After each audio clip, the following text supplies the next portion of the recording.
Night మా ఇంటి పైన అంటే మా ఇంటి పైన మామయ్య వాళ్ళు ఉంటారు కదా, ఫుల్ జోష్ మీద ఉన్నారనమాట. ఇండియా గెలిచింది కదా నిన్న, ఆ మ్యాచ్ చూస్తురనమాట. ఆల్మోస్ట్ 3 అవర్స్ 3.5 అవర్స్ అనుకుంటా లైవ్ చూసిరనమాట. అది గెలుస్తుందో లేదో తెలియదు కానీ ముందే అయితే బాంబులు అయితే తెప్పించి పెట్టిరనమాట. ఇక గెలిచింది అనగానే ఫుల్ హ్యాపీనెస్ తోటి ఆ బాంబులు తీసుకొని పైకి వచ్చినాం. ఫుల్ మంది అసలు మొత్తం ఏరియా మొత్తంలో అందరు బాంబులు పేలుస్తురనమాట. నేను ఎక్కువ క్రికెట్ చూడను కాబట్టి నాకు ఇవన్నీ తెలియదు. మా మామయ్య వాళ్ళు ఇక్కడికి వచ్చిన కానించి, అంటే మేము ఉన్న ఇంటి దగ్గరికి వచ్చిన కానించే వాళ్ళు పైన ఒక క్రికెట్ చూస్తారు కదా, అట్లా అలవాటు అయిపోయింది అనమాట. చూడండి ఎంతమంది అసలు ఫుల్.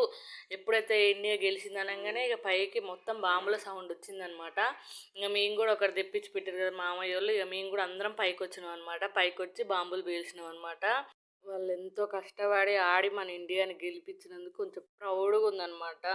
నాకు ఈ క్రికెట్ గురించి ఏది తెలియదు, ఇక్కడికి వచ్చినాకనే క్రికెట్ ఇంతగానం పిచ్చి ఉంటుందా అని చెప్పేసి అనుకున్నాను అనమాట నేను. చూడండి బాంబుల సౌండ్ దద్దరిల్లిపోయిందనమాట.